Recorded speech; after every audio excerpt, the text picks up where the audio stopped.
pada kesempatan kali ini, kenapa saya coba berbicara agak ke belakang, karena ini berhubungan terkait kemarin kan sempat kita bahas tentang agile, kecepatan. Kenapa sekarang cepat?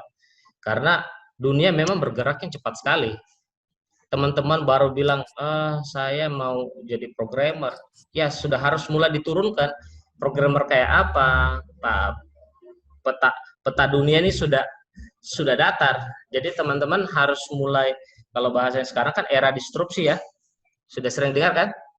Nah, itu semua lini nanti akan terdistrupsi. Sekarang kalau teman-teman tahu, industri perbankan dengan adanya dunia teknologi akan sudah mulai kayak iman apa semua. Jadi banyak lapangan kerja akan berkurang. Jadi kalau teman-teman sudah berpikir mau kerja setelah setelah lulus, harus mulai mengambil peran. Saya mau kerja seperti apa? Nah, sebagai challenge, sebagai informasi, profesi yang 5 teratas itu salah satunya adalah software developer. Jadi kalau teman-teman misalnya masih meragukan, jadi begini, kembali lagi kepada mindset di awal. Saya cerita sedikit mungkin background saya. Jadi saya ini backgroundnya bukan juga seorang programmer. Nah, bukan seorang programmer. Nah, saya dasarnya juga dulu di SMA. Waktu saya masuk kuliah itu, saya suka fisika sih waktu itu. Saya suka fisika, sempat juga beberapa kali ikut lomba-lomba, terus sempat saya mau berbicara sama orang tua bahwa saya mau masuk BIMIPA, fisika kan. Nah, tetapi setelah beberapa pandangan dari orang tua, mungkin kakak-kakak yang sampaikan bahwa sekarang yang harus masuk teknik, dan alhamdulillah pada saat itu saya pilih teknik elektro. Nah, di mana teknik elektro itu banyak beririsan dengan teknologi. Tetapi belum ada kebayang bahwa saya akan informatika, hanya tahu sensor-sensor. Ya mungkin kan tadi sempat saya tanya Zalwa ya, bahwa akan ada belajar juga tentang IoT. Dulu itu flashback cerita bahwa waktu buat aplikasinya luar biasa rumitnya minta ampun. Saya harus belajar tentang bahasa assembly. Sekarang kan semua bahasa manusia, kan bahasa tingkat tinggi lah kalau. Nah, perbedaannya dulu informasi itu terbatas. Kita harus baca dari buku pusaka lah terkait dengan terkait literatur. Nah, saya garis bawahi sekarang, kalau saya kembali kuliah pada zaman dulu dan saya berada di kuliah, harusnya teman-teman yang ada di Poltek saat ini dan beberapa teman-teman yang bergelut di dunia IT harus bersyukur karena mudahnya mendapat informasi. Tetapi kembali lagi, setelah saya beberapa kali juga membina beberapa anak-anak SMK yang terutama notabene dia sebagai seorang software developer, banyak beralih profesi. Nah, beralih profesi, kenapa? Susah Pak, enggak temukan. Padahal informasinya banyak kan? Enggak mengerti Pak. Nah, padahal informasi itu sangat banyak. Nah, sempat diskusi di beberapa pengajar-pengajar bahwa memang masalahnya adalah banyak informasi tetapi tidak bisa disortir. Nah, saya coba kasih gambaran, beberapa teman-teman saya rasa di sini punya niat jadi programmer. Cuman mungkin takut dengan sintaks ya. Bisa saya katakan begitu ya. Karena merasa bahwa saya tidak punya background. Bisa saya berasumsi begitu ke teman-teman? Ini kurang suaranya nih. Boleh kalau ada yang disampaikan aja. Jadi saya lanjut aja ya. Nanti kita sambil masuk ke topik selanjutnya. Jadi kembali lagi pada materi kali ini saya tidak terlalu masuk ke sisi ke programming, karena itu nanti bahasannya lebih deep pada saat teman-teman sudah menemukan passionnya. Jadi topiknya di sini adalah desain sprint dengan UI UX atau biasa sekarang UX, user experience. Jadi fokusnya adalah kecepatan dan kedua adalah mendengarkan kebutuhan user. Ya, jadi kalau teman-teman sudah bisa meng-guide dua itu, bisa cepat, bisa tahu kebutuhan user, insya Allah teman-teman bisa bersaing di dalam kancah dunia kerja dan dunia profesional. Oke, next.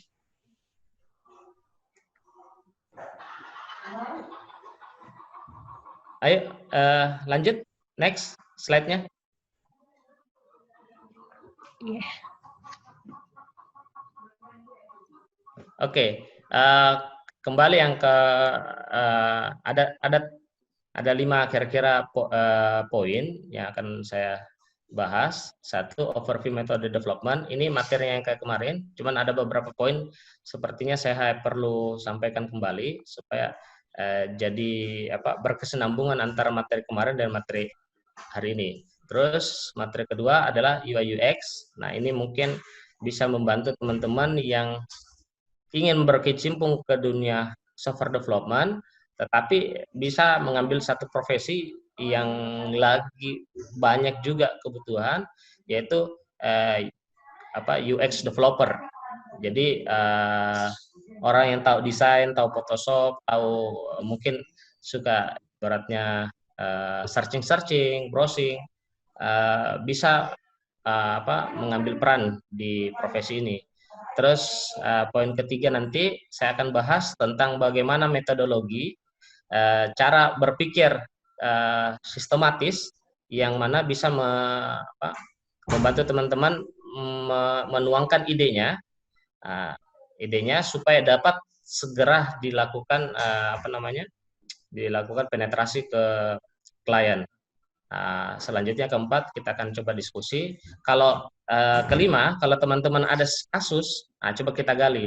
Biar nanti coba kita kombinasikan. Targetnya di desain sprint ini kita bisa 1 minggu, misalnya hari ini hari Selasa, kira-kira nanti minggu depan kalau ada sesinya lagi, kita sudah bisa mulai melakukan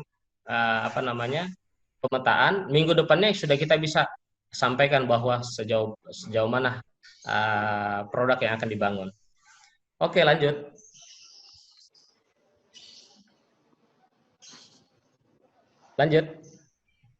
Oke, kembali lagi yang materi sebelumnya.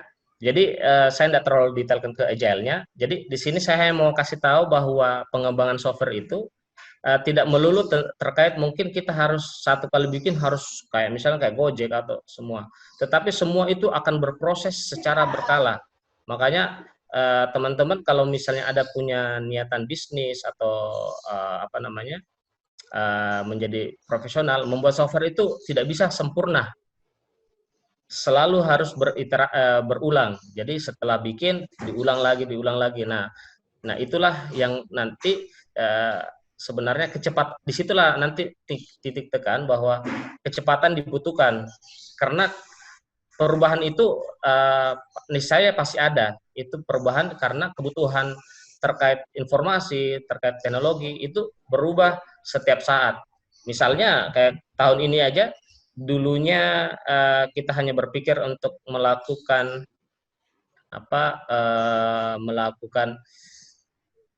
kuliah itu tatap muka kan. Dengan adanya ini kita dipaksa mau tidak mau harus berubah, itu harus ketemu via online, pakai media yang seperti kita lakukan saat ini. Jadi itu peralihan cepat sekali. Nah pertanyaannya adalah teman-teman nanti apakah akan tergerus terhadap perubahan teknologi itu, ataukah teman-teman ini menjadi agen perubahan terhadap perubahan yang begitu cepat. Jadi itu tadi yang saya garis bawahi, teman-teman harus mulai flashback juga bahwa teman-teman sudah on the track.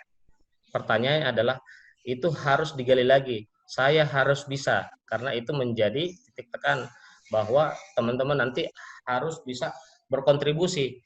Jadi sekarang nanti prinsipnya siapa yang kuat dia yang dapat, nggak kuat akan tidak akan ditelan sama perubahan zaman, ya. Oke, lanjut. Lanjut.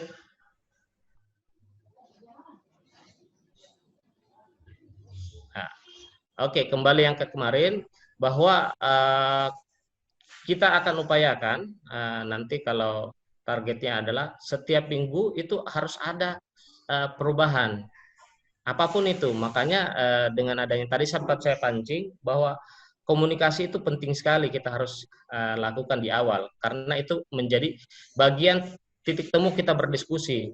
Nah, jadi mulai sering-sering teman-teman mulai membaca, terus mulai mengamati dan mulai mendiskusikan.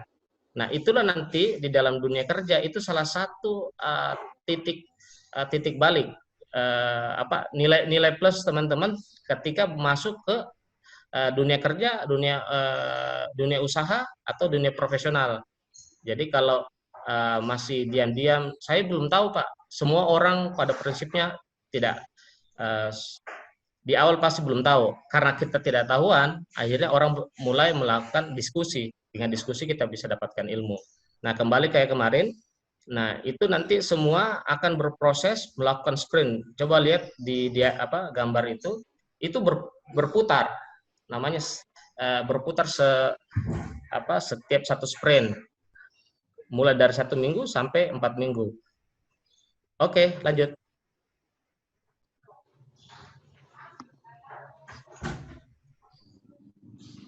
Oke. Nah, kembali materi sebelumnya.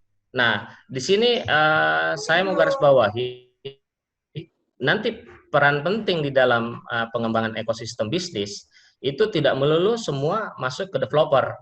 Jadi teman-teman tadi siapa yang sampaikan akhirnya berkeinginan menjadi data analis kan? Nah, data analis. Nah, itu nanti tidak harus menjadi seorang programmer yang tahu coding, tidak harus tahu matematik, tetapi yang dibutuhkan adalah alur berpikir. Nah, alur berpikir ini nanti saya coba bahas terkait di design thinking. Jadi kalau teman-teman kayaknya bisa nih saya mau gabung di perusahaan software, tapi saya nggak mau jadi programmer. Nah, ada toolsnya. Nah, teman-teman yang jadi programmer, ada juga toolsnya supaya mudah nih mengkerucutkan idenya, supaya tidak terlalu bias. Nanti setelah kalau teman sama tadi kan di awal setelah mulai coba-coba, ternyata bagus juga apresiasinya orang, terus temukan dapat ide baru. Nah, proses itu di kami kita sudah uji cobakan. Nah, ini coba kita mau sharing ke teman-teman supaya teradopsi juga ke sebelum ini kan semester 4, berarti 8 semester ya. Nah, berarti masih ada 2 tahun lagi. Saya bilang itu tolong saya berikan di awal supaya itu nanti teman-teman mulai menemukan ide-ide besarnya. Nanti juga teman-teman yang punya niat nih, mungkin ada yang mau jadi pengusaha. Nah, pengusaha IT kebetulan kan di bidang teknik komputer jaringan kan. Nah, bisa itu jadi product owner. Jadi memahami pemikiran developer, memahami perintah US, tapi memahami juga kebutuhan klien. Nah, sama kemarin kan bagaimana ketika saya flashback kemarin pertanyaan bagaimana kalau ada satu tim tidak berkontribusi. Nah, pada prinsipnya kalau tim itu saling memahami di mana titik-titik bahwa mereka tidak bisa melakukan pekerjaannya, nah, teman yang lain itu bisa saling membantu. Nah, dengan adanya itu diharapkan kecepatan tetap terjadi. Oke, lanjut. Nah, saya masuk ke satu profesi sendiri itu yaitu UX user experience. Nah, di sini nanti akan saya bahas singkat sih, cuman dua slide yaitu tentang UX sendiri sama kira-kira kebutuhan apa yang dibutuhkan oleh seorang UX. Oke, lanjut. Ya. Nah, ini just info kalau teman-teman bisa lihat di gambar sebelah kanan itu, dulu UX kan berfokus kepada, bukan UX, dulu orang membuat aplikasi itu kan berfokus pada bikin tampilan yang penting menarik. Nah, itu sebenarnya masuk koridornya di orang pembuatan UI. Nah, ada desainnya bagus, di situ terkait visual design, color, graphic designer, pembuatan layout, tipografi. Tipografi ini jenis fontnya. Nah, itu masuk ke desain. Nah, tetapi untuk merancang satu aplikasi yang akan digunakan oleh apa namanya customer atau user, itu dibutuhkan lebih komprehensif. Nah, yaitu di mana kita mempelajari tentang informasi arsitektur, bagaimana memahami tentang user, bagaimana memahami tentang skenario-nya. Nah, itu nanti pembahasannya ada di penjelasan di UX. Jadi kalau kita lihat, UX sendiri berfokus pada bagaimana tampilan itu produk itu bisa dilihat oleh mata. Nah, jadi kita membantu mereka untuk berinteraksi. Jadi ibaratnya dari tampilan user masuk ke database. UI khusus untuk cara berinteraksi ke suatu produk. Kalau UX sendiri adalah lebih kepada bagaimana pengalaman pengalaman dari user kita bisa bawa ke dalam pengembangan kita. Jadi bukan perspektif dari seorang developernya, tetapi perspektif dari si yang akan menggunakan. Oke, lanjut. Nah, ketika ini saya mulai kerucut kepada kira-kira apa-apa sih yang perlu teman-teman bayangkan dan apa-apa yang teman-teman harus mulai gali lagi. Nah, ini kira-kira kalau seorang UX itu ada beberapa requirement. Ini kira-kira saya sadur dari beberapa literatur dan ini juga sangat cocok juga untuk teman-teman pahami. Pertama itu mengetahui pokok permasalahan dan menentukan tujuan. Jadi teman-teman kalau merancang satu produk bukan karena hanya lagi tren, tetapi gali lebih dalam bahwa sebenarnya kenapa suatu produk itu dibuat, ada masalah apa. Nah, kalau tidak ada belum ada softwarenya, berarti kan ada peluang situ, ada permasalahan yang sering dilakukan. Sebagai contoh kayak Gojek. Permasalahan apa? Orang butuh melakukan transportasi dari titik A ke titik B. Permasalahannya dulu kan orang pakai Gojek harus ke pangkalan kan. Nah, permasalahan itu dia jawab. Terus untuk membantu si yang memiliki permasalahan itu untuk menemukan tujuannya bahwa dia prinsipnya adalah berpindah tempat. Nah, itulah salah satu bagian yang teman-teman nanti harus gali ketika mau merancang satu aplikasi. Terus menggali informasi yang berkaitan, mulai gali lagi beberapa sumber literatur, regulasi, apa semua. Nah, itu teman-teman harus mulai banyak membaca, banyak menggali informasi, tidak melulu terkait yang teknis. Terus mengidentifikasi ekspektasi persona pengguna. Jadi pengguna itu kita bisa bayangkan, bagus nih kalau aplikasi ada seperti ini. Nah, kalau aplikasi jadi seperti ini repot. Nah, ekspektasi itu kita coba metrikkan. Nah, itulah nanti yang akan menjadi entry point atau titik mulanya teman-teman bagaimana memulai satu aplikasi. Terus merumuskan konteks skenario-nya. Jadi kalau nanti mulai dipakai, dia harus pakai urut-urutannya kayak gimana. Nah, yang terakhir, teman-teman mulai tuh mengidentifikasi kebutuhan. Oh, berarti dengan adanya aplikasi, oh ternyata mereka butuh apa? Just info kayak misalnya Gojek,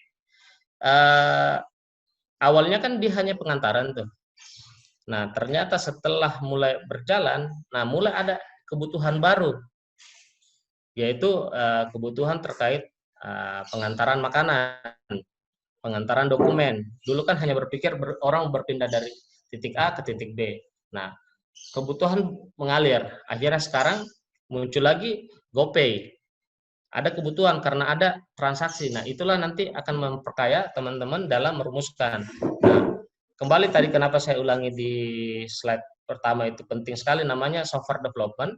Nah, membuat satu aplikasi tidak bisa kita memenuhi kebutuhan semua di awal, tetapi kita melakukan tahapan-tahapan. Nah, itulah yang saya sampaikan. Jadi kalau teman-teman mulai mau punya ide bisnis, sudah bikin aplikasinya, kembali lagi saya bilang kemarin, diselesaikan, dijadikan secepatnya, dan diuji cobakan.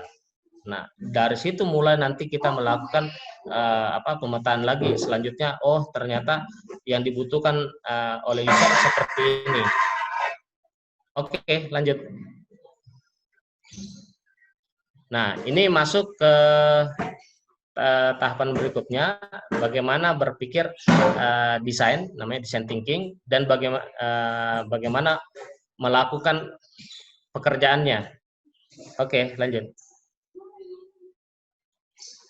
Nah, ini kira-kira tahapan yang bisa dilakukan. Nah, ini bukan tahapan sih, metode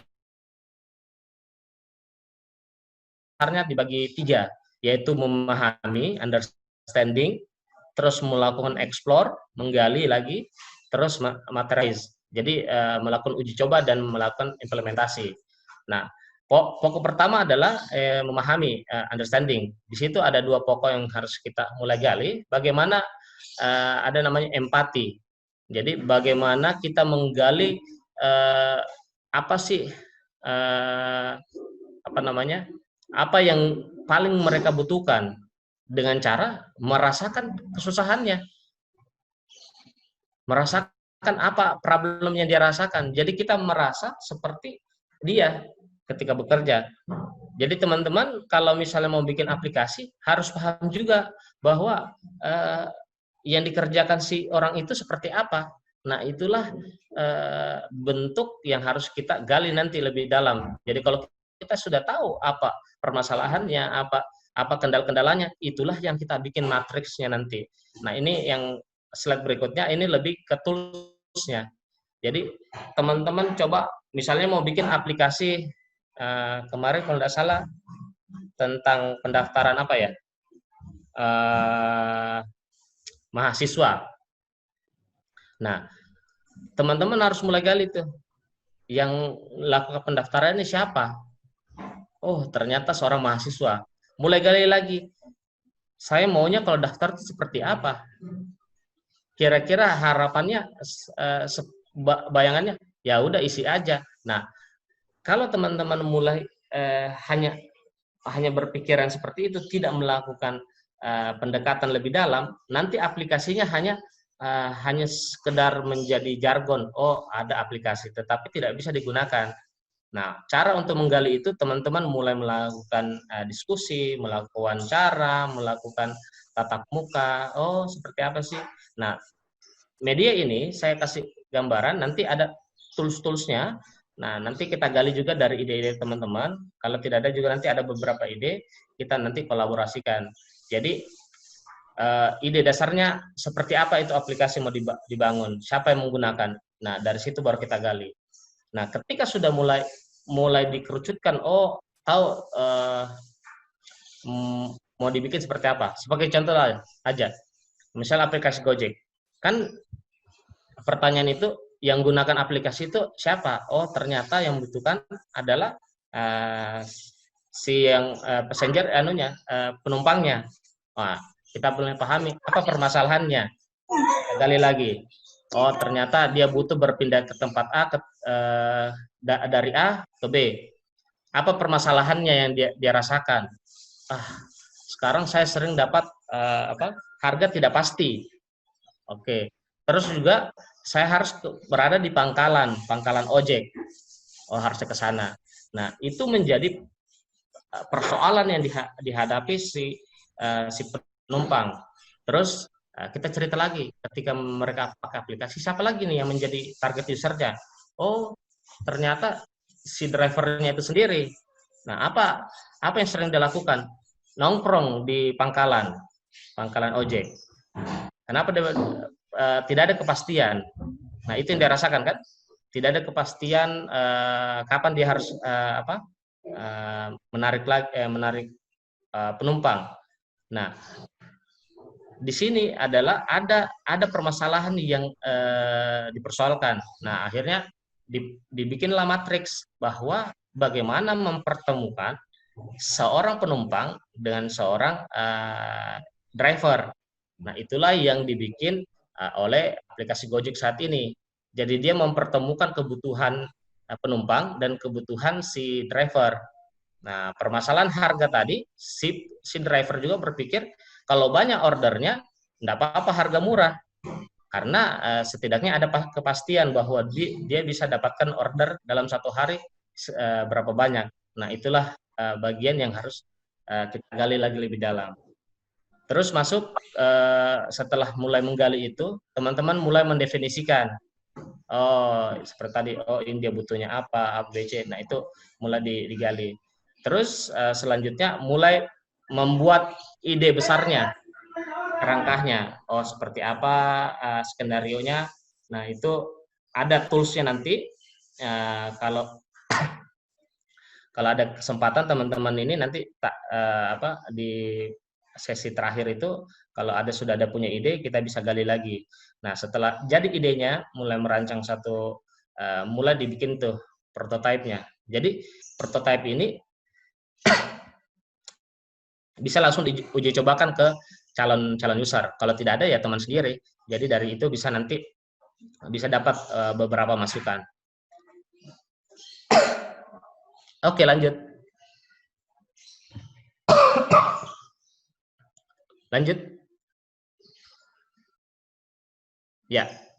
Nah, ini kira-kira sampel yang cerita tadi,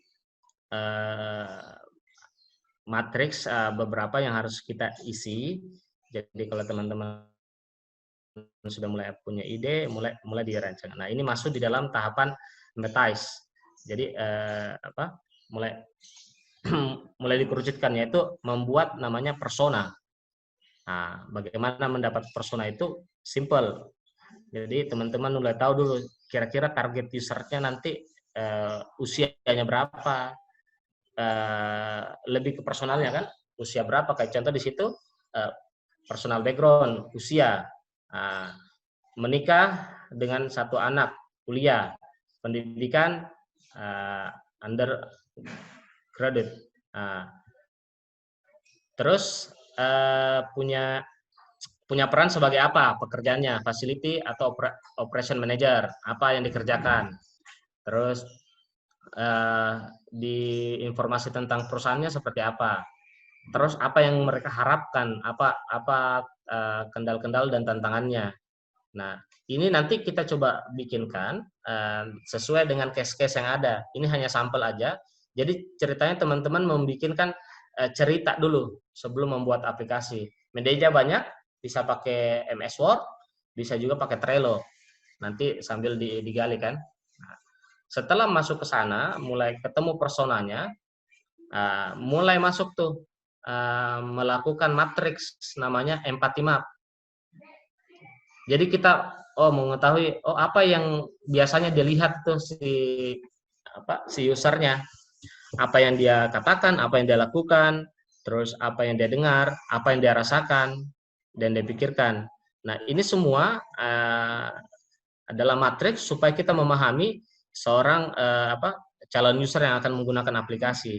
Nah, inilah nanti kalau di sisi bawah itu bagaimana kita mendorong meningkatkan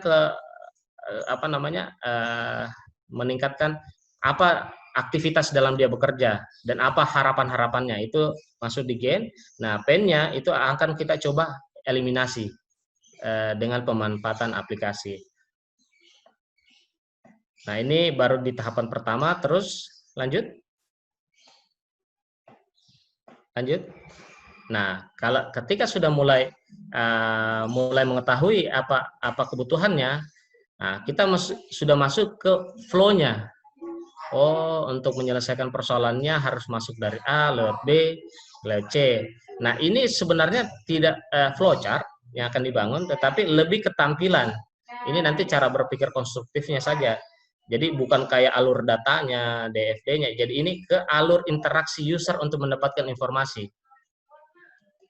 Jadi kalau ambil simpelnya, di pojok kiri saja itu yang di bulat awal itu adalah dia mulai dari mana, di ujung kanan itu dia punya goal apa aja. Nah, goalnya dari mana ya? Dari tadi yang di empathy map. Nah, goal-goal inilah nanti yang akan kita buat matriks. Jadi kita bikinkan peta jalannya. Bagaimana orang untuk mendapatkan goal. Nah, setelah masuk ke sana, sudah dibikin matriksnya, teman-teman mulai rancang tuh. Oh, ternyata misalnya bikin halaman login. Apa-apa isiannya. Nah, sebagai contoh ini, orang mau bikin halaman, bikin website ya. Knowledge, di situ produk knowledge base-nya, produk chatbot. Oh, ada tour, pricing-nya, demonya. Nah, ini teman-teman udah mulai bikin apa? Mulai memetakan, oh ternyata mau bikin pendaftaran apa aja yang dibutuhkan. Oh ternyata harus ada nama depan, nama belakang, jenis kelamin, terus agama, foto. Nah itu masuk di dalam informasi arsitektur. Jadi teman-teman mulai membuat peta-petanya. Oh ini harus ada A, B, C, D, F, G. Nah semua itu adalah untuk menggali kekuatan kita dalam menuangkan idenya menjadi satu UI. Jadi ini tahapan awal seorang teman-teman kalau mau merancang satu aplikasi. Oke, lanjut. Nah, ketika sudah kita mulai mulai ada ide, mulai ada oh gambarannya nanti seperti apa. Nah, ada namanya di kita mulai ini namanya crazy egg. Kenapa dibilang crazy egg? Kita diminta membuat ide tersebut di dalam 8 kertas, di dalam 8 blok diagram, itu dalam waktu 8 menit, satu flow. Bayangkan, ketika teman-teman membuat 8 menit, nah itu, dan ini bisa mempermudah teman-teman dalam mengekstrak informasi. Kadang-kadang kan kita sudah menuliskan banyak panjang lebar, flow-nya kiri kanan, tetapi kita nggak tahu seorang programmernya berpikirnya A, si desainernya bilangnya berpikirnya B, nggak ada media, nggak ada ketemu product owner-nya maunya seperti apa kan. Nah media ini bisa dilakukan nanti konsepnya demokratis. Jadi dari misalnya 3 tim tadi, product owner, terus developer sama UX designer atau developer, itu bisa berembuk. Jadi akan dibikinkan, ini kayak main game. Jadi misalnya, oh kita mau goal apa nih? Oh melakukan pendaftaran. Gimana goalnya? Sudah dirumuskan bersama di awal kan, mendefinisikan ABC. Oh nanti bagaimana kira-kira tampilannya? Nah tampilan ini bisa dilakukan bersama-sama. Nanti setelah teman-teman membuat, dikasih waktu 8 menit, dilakukan pakai stopwatch. Setelah itu masing-masing orang akan mempresentasikan apa idenya yang ada di kepalanya terkait flow yang sudah sempat kita diskusikan. Nah, dari diskusi itu akan ditemukan tuh, oh ternyata bagus juga ya. Kayaknya kalau tampilannya itu buttonnya itu ada di pojok kiri atas. Nah, oh ternyata si A di pojok kiri atas bagus tuh. Oh ternyata bilang oh oke itu aja kita ikutin. Terus ternyata oh bagus tuh kalau di halaman depan ada berita tuh. Nah itu nanti dari teman-teman juga yang dengan adanya beberapa sketsa akan mulai ketahuan. Nah kita bisa kombinasi. Nah tekniknya nanti sistem voting. Yang mana bagian yang paling bagus itu yang akan kita perbaiki ke dalam wireframe. Wireframe ini kalau bahasa dulunya kan untuk bikin mockup. Jadi teman-teman setelah itu, setelah mulai dapat oret-oretannya, mulai itu dirancang, bikin mockup-nya. Nah itu sudah bisa mulai masuk ke pembuatan mockup. Nah pada saat selesai Crazy Egg ini, tim developer juga, misalnya ini seorang programmer, sudah bisa mempersiapkan codingnya. Oh ternyata nanti database-nya kayak begini nih, harus ada A, B, C ketemu. Terus desainer, jadi ini bisa jalan berbarengan. Seorang developer jalan, seorang desainernya juga jalan. Jadi akhirnya tidak saling nunggu, bukan desainernya jalan, programmernya nunggu desainernya bikin mockup dulu biar ketahuan. Bukan juga desainernya setelah ini selesai, dia masih harus bikin perjalanan.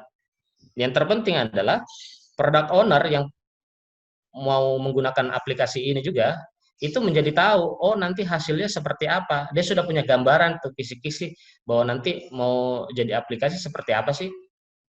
Nah, itu nanti kalau membuat wireframe, nah, sudah ada medianya. Kalau yang di kantor kami biasa pakai Whimsical. Ini untuk dia gratis, bisa dipakai. Nanti bisa teman-teman, cuman memang jumlah kanvasnya atau jumlah proyeknya itu terbatas.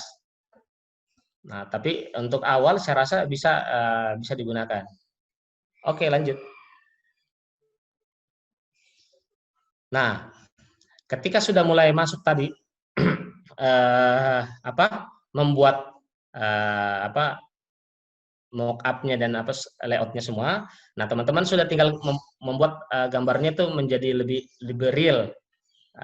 Tampilannya lebih real. Nah, bikin misalnya halaman login sudah ada logonya, sudah ada buttonnya, warnanya kita mau pakai. Nah, ini sentuhannya nanti sentuhan desainer. Tetapi desainer ini sudah terbantukan dari peta yang dibuatkan di awal. Jadi bukan mengarang bebas juga seorang desainer menentukan layout. Semua itu dibuat berdasarkan goal-goal yang didapat dari diskusi ke user. Nah, toolsnya banyak. Adobe XD itu sudah bisa membuat prototype. Jadi teman-teman bisa membuat simulasi produk. Jadi presentasi teman-teman ketika bisa mensimulasikan ini akhirnya orang sudah tahu, oh berarti aplikasinya nanti seperti ini Pak. Nah, ketika mereka merubah lebih mudah lagi karena sebelum aplikasi dibuat, bayangkan kalau teman-teman tidak terbiasa dengan banyak perubahan, itu kalau dirubah codingnya kan luar biasa, harus dimulai lagi dari awal. Nah, itulah kebanyakan programmer baru jadi frustasi kan, karena mendapat beban kerja yang begitu besar. Nah, dengan adanya sekarang itu bisa lebih cepat karena sudah ada tampilan tuh yang bisa dibayangkan, dan ini bisa mulai bisa kalau aplikasi saat ini ada namanya Protopie, saya coba tulis di situ ya. Jadi kita bisa klik seperti mobile. Adobe XD juga sudah bisa diklik klik klik klik. Jadi seolah-olah kita menggunakan aplikasi real, padahal itu baru gambar. Nah, itulah kelebihannya teman-teman harus mulai menguasai tools ini karena kembali lagi tadi kita harus mulai cepat dalam mendevelop, tidak terlalu banyak pikiran, tidak terlalu banyak aduh ini nanti algoritmanya seperti apa, karena sudah ada tampilan yang harus dikejar. Oke, lanjut.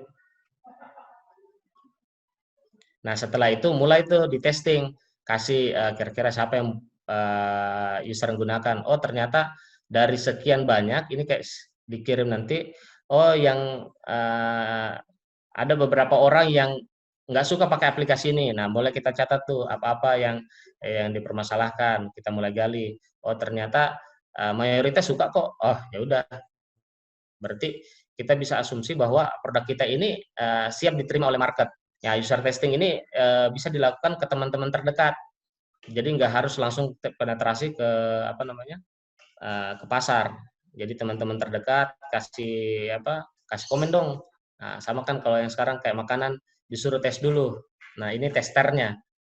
Nah, terus nanti mulai digali. Ketika mulai dia pakai aplikasinya, nah kita kasih dulu, enggak jelaskan terlalu terinci, tetapi kita lihat ada beberapa poin-poin. Nah, mereka paham nggak dalam tampilan itu? Jadi satu tampilan paham nggak ini apa sih tampilannya? Dia bisa klik, oh ternyata tombol ini maksudnya apa? Secara kita nggak usah terlalu banyak ngajar karena kan masih dalam tahapan testing. Nah, informasi itu penting menjadi dasar kita dalam melakukan revisi. Jadi kalau mereka sudah mulai cerita, aduh mas kayaknya bagusnya buttonnya jangan gini deh, informasinya bisa nggak ditambahin lagi. Nah, itu semua dicatat di apa, menjadi satu feedback,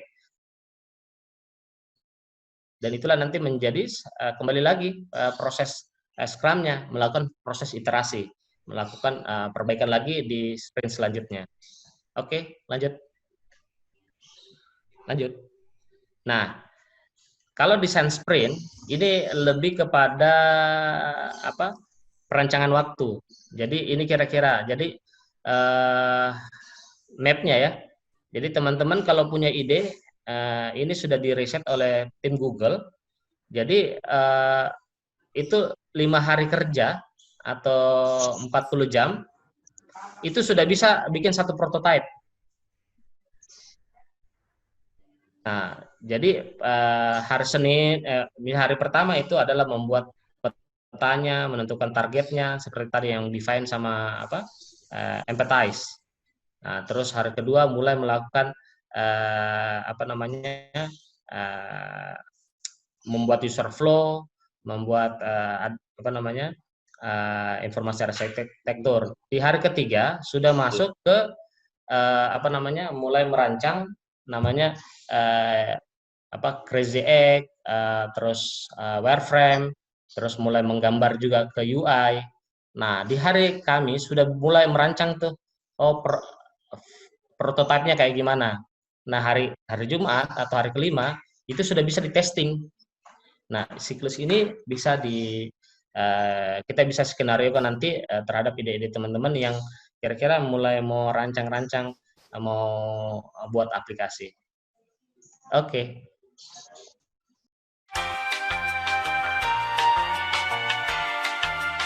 Saya Arni Septiani, Pak. Arni. Iya, Pak. Oke. Saya mau bertanya, Pak, yang tadi di desain sprint itu kan di situ kan sudah dirancang memang nih hari-harinya, misalnya hari pertama ini, kedua sampai beberapa hari ke depan. Nah, bagaimana itu, Pak, kalau misalnya pada suatu hari, misalnya ada peristiwa yang bagaimana nih yang tidak, sehingga kita tidak bisa menyelesaikan itu dalam hari itu. Apakah itu akan terganggu semua tahap-tahapnya itu ke belakang, Pak? Oke, langsung dijawab Kak, atau gimana nih? Moderator. Langsung dijawab, Pak. Oke. Makanya ini sebenarnya kalau ditanya misalnya kita dibuat 5 hari kan. Nah, dibuat 5 hari ternyata ada satu waktu ternyata kita tidak menyelesaikan tugas itu kan. Nah, beberapa sekarang malahan desain sprint itu sudah mulai dikerucutkan menjadi 3 hari. 3 hari itu sudah harus sudah jadi prototype. Kalau ini kan 5 hari ya, 4 hari lah, 4 hari prototipenya, hari kelima testing. Nah, kembali lagi itu tergantung dari product owner-nya sendiri, ya kan? Apakah ini mau diselesaikan secepatnya atau tidak? Jadi harapannya dengan adanya desain sprint ini kita lebih cepat menyelesaikan. Jadi kita tidak tidak terdelay itu pekerjaan selanjutnya. Karena kalau kembali lagi kalau teman-teman ini masih sebatas ya kuliah biasa kan masih belum terlalu tinggi tekanannya ya. Kalau kerja ya otomatis ya nggak ada istilah, harus jadi. Nah, itulah pentingnya nanti berkomunikasi. Kalau tidak ada bisa teman yang lain tuh saling bantu. Nah, poinnya di situ. Jadi kalau mindsetnya bahwa udah nggak apa-apa lah kita selesaikan, ya kalau selesai 1 minggu alhamdulillah, kalau tidak ya nggak apa-apa juga. Nah, berarti itu kan kembali lagi itu product owner-nya harus punya greget untuk menyelesaikan. Makanya menjadi seorang product owner itu agak berbeda case-nya dengan seorang developer sama seorang desainer. Nah, product owner lah dia yang akan menggunakan aplikasi, bukan menggunakan, dia yang akan menjual atau apa namanya, bisa juga jadi pengguna aplikasi tersebut. Mungkin kayak begitu. Oke, baik Pak, terima kasih atas jawabannya. Bagi teman-teman yang ingin bertanya, silahkan untuk mengaktifkan mikrofonnya. Baik, Saya Pak. Terima kasih atas jawabannya, Pak. Oke. moderator izin bertanya lagi. Ya, silahkan. Baik. Perkenalkan saya Wadi Zalmawati. Saya ingin bertanya, Pak, bagaimana kan ini di sini semua rata-rata yang ikut mahasiswa, terus juga sepengetahuan saya mereka banyak punya ide, tapi kesulitannya itu mewujudkan ide itu karena kebanyakan umumnya terlalu banyak terkendala dengan pikiran-pikiran, kalau saya selesaikan proyekku ini, tugasku nanti terbengkalai. Itu Pak, bagaimana tips dari kita untuk sebisa mungkin menyeimbangkan begitu Pak, menyeimbangkan kedua hal itu supaya dua-duanya bisa jalan walaupun ya notabene-nya kita sebagai mahasiswa begitu Pak. Sekian. Oke, saya jawab ya. Zalwa ya, Zalma. Iya. Ya, itu sebenarnya jadi nanti program dari universitas ya. Saya sudah bicara sama Pak Edi, jadi nanti konteksnya teman-teman harus punya ide itu, ya kan? Jadi kita nanti bikin harmonisasi antara apa yang teman-teman bikinkan dan apa yang, karena gini, bisa jadi idenya teman-teman itu belum tentu diterima oleh market kan? Nah, belum tentu diterima market. Jadi nanti next ini makanya kalau teman-teman mau apa namanya, nanti kita bikin tim lah, bikin tim. Kemarin sudah dapat ada beberapa gambaran, ada 5 atau sekian orang. Nanti akan kita rembukan, nanti akan dibantu dari Pak Edi juga.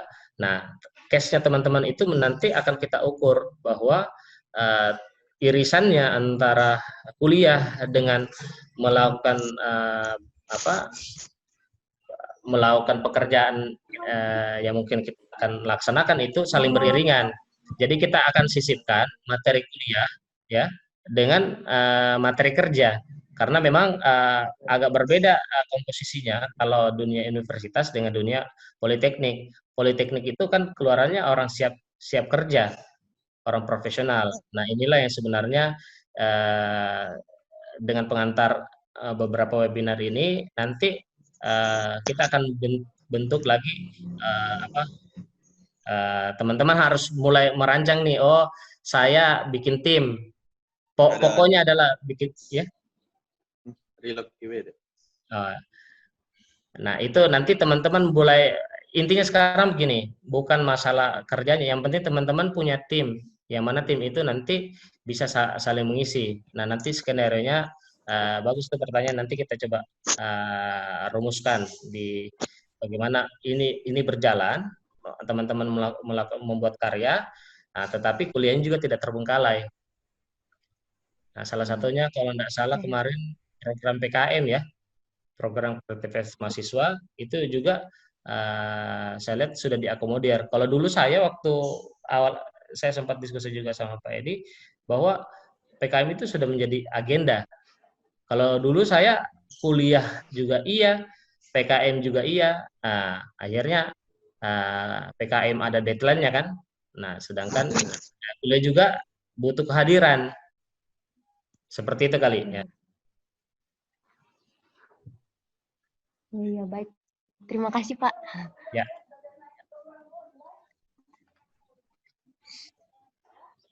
Mungkin masih ada teman-teman yang ingin bertanya, silakan.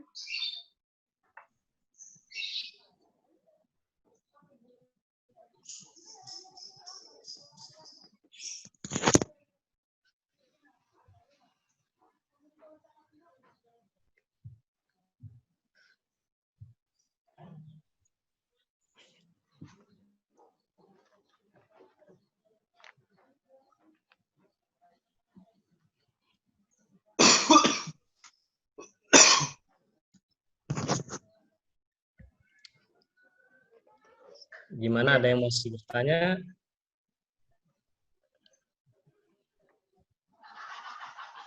Ya Pak, mau bertanya. Silakan. Ya Pak, ini saya mau tanya sedikit mengenai ini tadi Pak, yang UI UX. Nah, kan saya juga pernah ikut kerja di startupnya senior. Nah, di situ kita timnya yang kerja UI UX sama front end itu satu orang, Pak. Maksudnya ini UI UX dengan front end itu memang bisa satu orang yang kerja atau harus dipisah, Pak, gitu. Maksudnya perbedaannya di mana Pak, kalau UI UX dengan front end? Ya, Pak. Oke. Kembali lagi tadi sebenarnya balas ya. Kembali UI UX sama front end. Memang ini irisannya berdempetan ya. Jadi kan tadi developer itu, kalau kita kembali ke developer itu dibagi umumnya dibagi dua lah, front end developer sama back end developer. Kalau yang merangkap satu pekerjaan namanya full stack developer, ya kan? Maksudnya dia juga bisa back end, bisa front end. Nah itu full stack developer, dan hampir juga banyak sekarang kebutuhan lebih ke full stack developer. Nah, beberapa perusahaan yang sudah core bisnisnya yang tidak bisa diganggu gugat lagi itu biasanya memisahkan itu. Terus pertanyaannya, ada beberapa perusahaan itu yang menggabungkan antara fungsi front end developer sama UI UX ya. Nah, ini sebenarnya sering terjadi. Nah, tetapi nanti dia lebih prioritaskan di beberapa perusahaan startup biasanya lebih ke front end-nya. UI UX itu hanya proses. Padahal dengan era saat ini UX developer itu tidak perlu mengetahui itu detail tak HTML, bagaimana interaksi, karena banyak sekarang tools yang disediakan. Teman-teman kalau pakai pakai generator, dari membuat aplikasi website saja itu tidak perlu mengetahui aplikasi programming seperti mengetahui HTML, CSS. Dia sudah ada generatornya. Nah itu sekarang sudah ada tools seperti itu. Jadi kalau ditanya apakah itu memang realita yang ada saat ini, banyak kan front end developer, tetapi kalau kembali lagi UX itu tidak front end itu hanya fokus ke bagaimana memindahkan UI menjadi di tampilan. Kalau UX adalah menggali ide bisnis menjadi satu bisnis proses, menjadi prototype.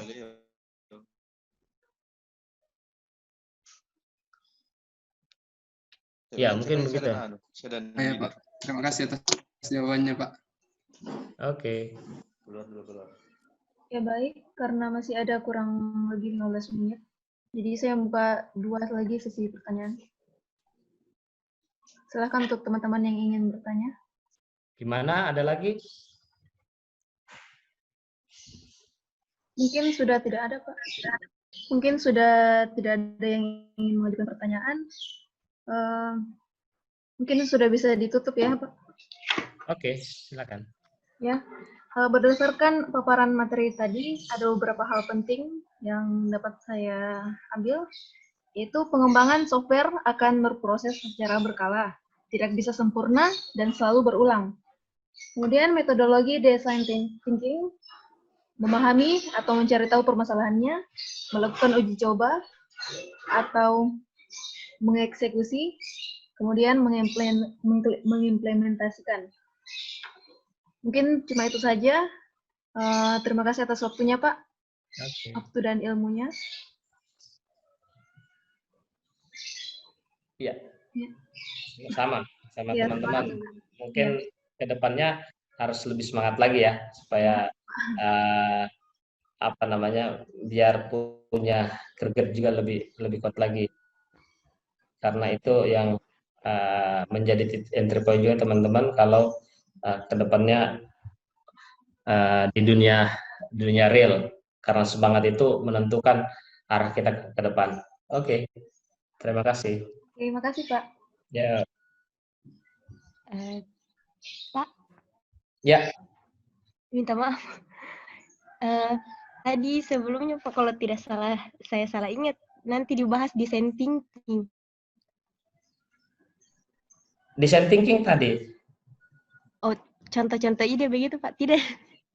Oh, enggak, itu saya ada tadi pokok itu coba mau digali dari teman-teman apa semua, Iya. nanti kita bisa gali. Sebenarnya ada poin di sana, kan kembali coba di slide-nya ya. Ya. Nah, ini tadi yang kalau ditanya design thinking kan. Oh iya.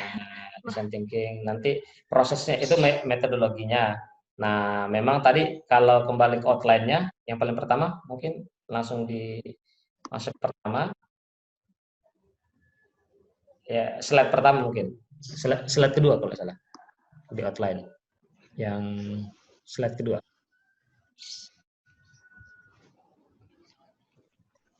Slide kedua mungkin. Lagi. Lagi, next. Ya. Jadi harapannya nanti selanjutnya kita masuk ke studi kasus.